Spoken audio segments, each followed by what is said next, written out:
custo de vida, emprego e desemprego, cesta básica, tarifas públicas, salário mínimo. Agora, na Brasil Atual, a análise do DIEESE. E nós vamos fazer contato com o diretor técnico do DIEESE, Fausto Augusto Júnior. Bom dia, Fausto. Bom dia, Glauco. Bom dia a todos. Fausto, o governo, em 25 de fevereiro, ele fez a redução na alíquota do Imposto sobre Produtos Industrializados, IPI, em eletrodomésticos e também veículos. Passou de 25% para 18,5% no caso dos veículos. Só que nenhuma dessas reduções acabou chegando ao consumidor. A indústria segue correndo ali o acumulado de 12 meses, todos os eletrodomésticos e veículos, inclusive, acumulam reajustes maiores do que a inflação média, que é medida pelo IPCA. Como é que você vê esse fato, Fausto? Quer dizer, às vezes a indústria pede ali redução de impostos, diz que vai baratear, o governo também aposta nisso, só que na prática isso acaba não acontecendo. Então, Glauco, primeiro é sempre bom lembrar que o debate de exoneração é um debate antigo no Brasil, né? E quando você não tem nenhuma política industrial, quando você não tem nenhuma definição estratégica de longo prazo com relação à indústria, é muito difícil que uma política de desoneração de alguma forma surte algum efeito. A desoneração precisa ser pensada como um indutor de crescimento, indutor de investimento em determinados setores, não simplesmente como uma política colocada para segurar preço, uma vez que a gente sabe que nesses casos, a maior parte das vezes, esse preço acaba sendo utilizado para recompor a margem de lucro das empresas. Foi um pouco disso que a gente está vendo agora. Ou seja, mesmo os IPIs, né, a redução de IPI de automóveis, que historicamente foi usada, inclusive pelas próprias montadoras, para anunciar campanhas de venda de automóveis, aumentar a sua possibilidade de venda, aquecer o mercado, dessa vez a gente não viu acontecer. Esses movimentos, quando a gente fala de desoneração, precisam ser compreendidos pela população, e de alguma forma a desoneração é abrir mão do dinheiro público, né? Abrir mão da arrecadação do governo, nesse caso do governo federal, para que de alguma forma possa vir a beneficiar a população. Só que a gente não viu isso agora, e a gente sabe que no final das contas o que isso acaba acontecendo é que é menos recursos para a saúde, menos recursos para a educação, menos recursos para estados e municípios, uma vez que inclusive os impostos aí que foram desonerados, eles compõem ali o pacote de arrecadação dos fundos de participação dos estados e fundos de participação dos municípios. Ou seja, o governo federal, na verdade, retirou recursos de estados e municípios para repassar aí para os setores. As causas de por que não se reduziu são diversas, mas a gente sabe que no fundo, o que está colocado aí é muito mais recuperação de margem de lucro das empresas do que qualquer outra coisa do ponto de vista de porquê ou de alta de preço que levou ao não repasse aí dos descontos e da desoneração para o consumidor final. Inclusive, Fausto, estava recuperando aqui uma entrevista da ex-presidenta Dilma, que foi dada em 2017, quando ela falou que um grande erro que ela considerava da gestão dela tinha sido a desoneração. Né? Ela disse o seguinte: eu acreditava que se eu diminuísse impostos eu teria um aumento de investimentos. Eu diminuí e me arrependo disso. No lugar de investir, eles, os empresários, aumentaram a margem de lucro. Então é sabido, né? A gente tem algumas experiências em relação à desoneração aqui no Brasil, que o que acontece é isso mesmo, né? O empresário acaba aumentando a margem de lucro, se não é acordada qualquer tipo de contraproposta ali, no caso, por exemplo, várias vezes foi preservação de empregos, mas às vezes nem isso, o empresário simplesmente aumenta a margem dele e embolsa essa diferença.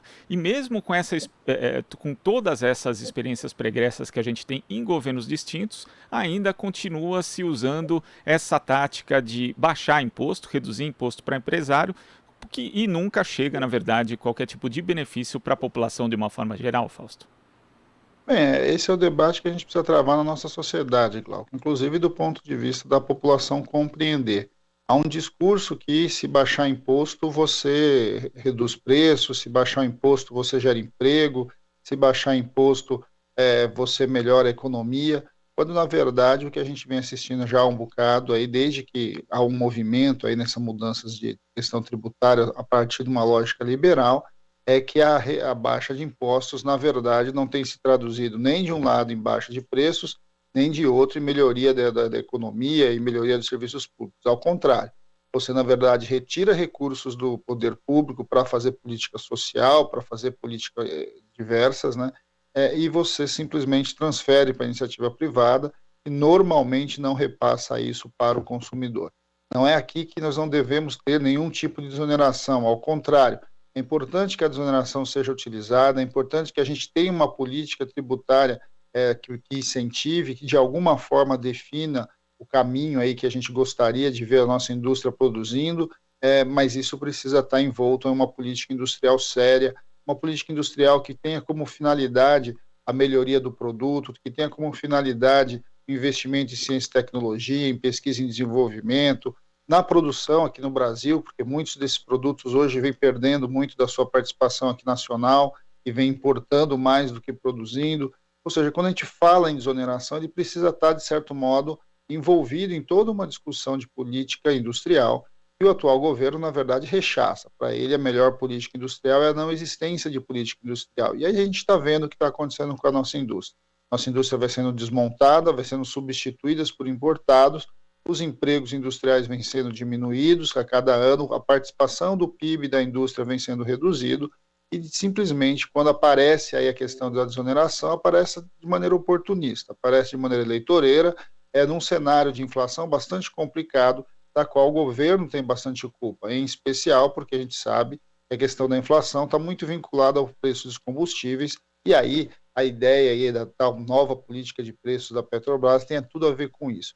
Pensar em política de desoneração é, antes de mais nada, pensar numa política de futuro de país, de organização tributária, de organização da política industrial, algo que esse atual governo não tem nenhum tipo de planejamento, não tem nenhum tipo de política de futuro, e simplesmente a gente vai assistindo um conjunto de ações, em especial nesse ano, com caráter eleitoral. A gente já viu não só a desoneração, mas também já viu o aumento aí do Bolsa Família, que a gente sabe que vai só até o final do ano, porque depois não tem recursos para continuar, e outros movimentos que o atual governo vem fazendo.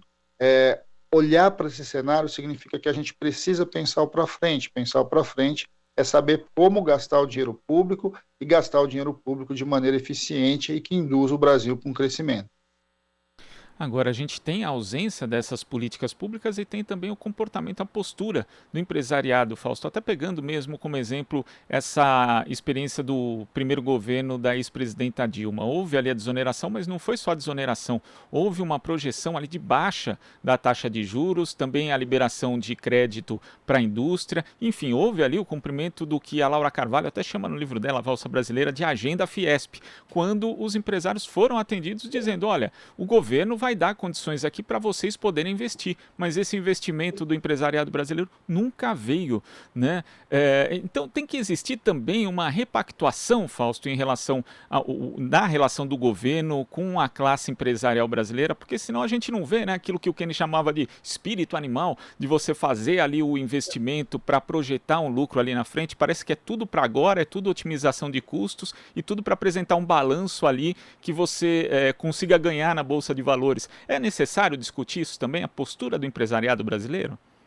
Não há a menor dúvida, Glauco. Até mais do que discutir, a gente precisa acertar as metas, ou seja, você tem que acertar compromissos.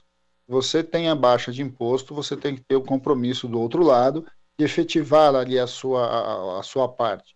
A gente tem chamado isso sempre de contrapartida. Uma contrapartida mínima é a contrapartida por emprego. Ou seja, se você baixa imposto de um lado, você precisa garantir que a preservação do emprego aconteça, que o emprego seja gerado, você tem aumento da renda dos trabalhadores e não simplesmente abaixar o imposto e achar que o mercado vai resolver. Porque aí a gente sabe para o que vai acontecer. Se essa baixa de imposto se transforma em ampliação da margem de lucro das empresas, em apropriação, muitas vezes, até da pessoa física e do empresário.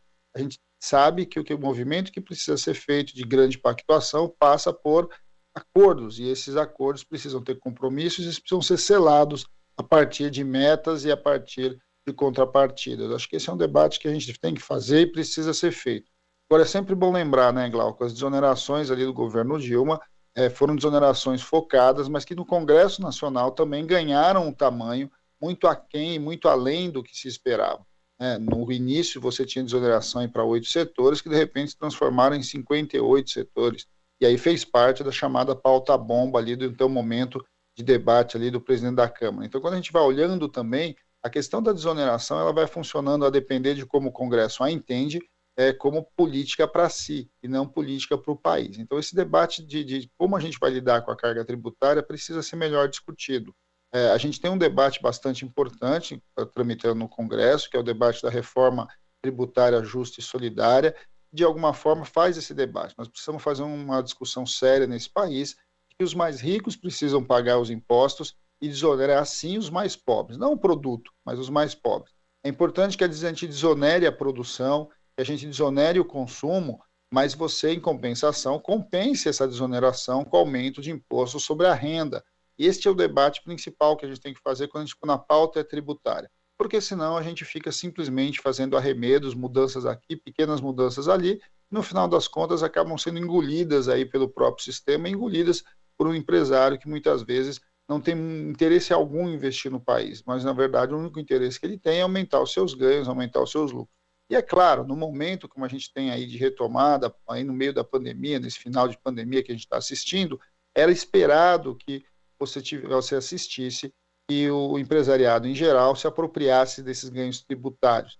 E é bom lembrar também, né, Glauco, se você não vincular a política que você tem tributária, uma política industrial com a política macroeconômica, aí mesmo você vai ver isso desaparecer, porque de um lado você desonerou tributos, você tem congelado os gastos sociais, os gastos do governo por conta do teto de gasto, em nome de uma política fiscal austera, e de outro lado você tem aí desoneração e você tem também alta de juros por parte do Banco Central. Não consegue conter a alta da inflação, porque a inflação agora é uma inflação basicamente de produção, e ao mesmo tempo você vai ampliando aí o repasse do Tesouro Nacional para o setor financeiro. Então, quando a gente vai olhando, tudo está mais ou menos torto, tudo está mal feito, tudo não está organizado e não está pensado no sentido do desenvolvimento do país. E, de novo, né, essa cantilena de que menos impostos o país cresce, menos direitos gera mais emprego, quando, na verdade, tudo vai se mostrando ao contrário. Você reduz imposto, o consumidor não chega, o produto não chega mais barato na ponta,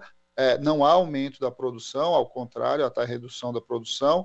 Do outro lado, você diz que diminuir direitos trabalhistas, que na visão dos empresários também são impostos, se transformam em mais empregos, e aí a gente vai ver que a taxa de desemprego cresce, a renda do trabalho cai, aumenta a informalidade, ou seja, esse discurso liberal, de alguma forma, vem aí na batida, principalmente desde 2016, vai mostrando que no Brasil, não só no Brasil, mas principalmente no Brasil, ele tem pouca eficácia do ponto de vista da melhoria da vida da população brasileira. É preciso pensar um outro projeto de governo, um outro projeto de Estado, um outro projeto de desenvolvimento que, de alguma forma, coloque aí os recursos públicos em geral, arrecadados por meio de tributos, para o bem-estar da população e para o desenvolvimento econômico, social e tecnológico do país. E não o que a gente está vendo agora, que é simplesmente repassar recursos do Tesouro que deveriam ser gastos, por exemplo, em educação, saúde, para o empresariado aumentar a sua margem de lucro, recompor as suas taxas, que de alguma forma no Brasil já são bastante altas.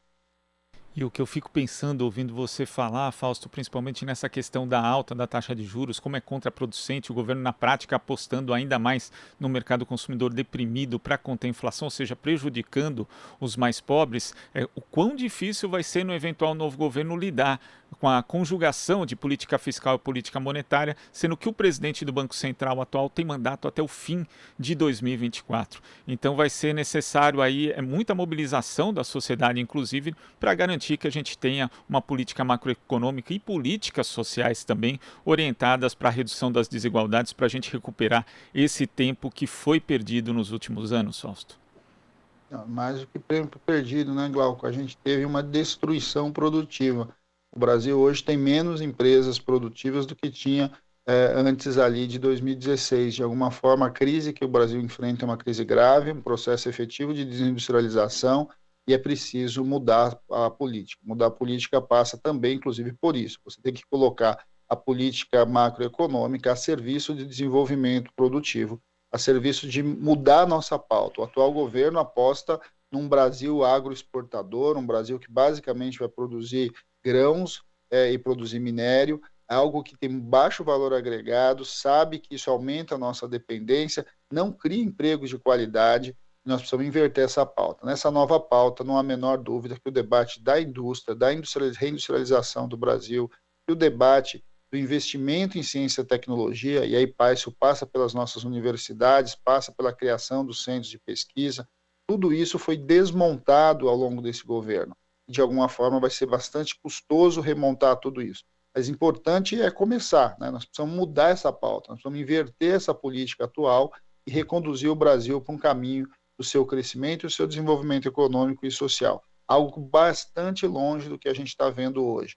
A gente precisa, sim, pensar a questão tributária, a gente precisa, sim, de alguns lugares, em alguns setores, você ter revisão tributária, o que significa baixar imposto, o que significa alterar o sentido da arrecadação, mas você precisa fazer isso envolto em um projeto de desenvolvimento que melhore a vida das pessoas de maneira real e não simplesmente seja utilizado como uma bandeira para uma campanha eleitoral, que na prática não é nem o que o governo acredita. Né? Então, o que a gente está assistindo nesse momento é um governo que até faz algumas medidas aí que de alguma forma deveria ser feita, mas sem coordenação, sem política clara e simplesmente para dizer que fez num ano que é importante fazer o debate para onde o Brasil vai, que é o debate das eleições. Então, de alguma forma, é fundamental, Glauco, que a gente faça a discussão com a sociedade do Brasil que a gente quer e comece a implantar esse Brasil que a gente quer a partir das eleições que vão acontecer esse ano.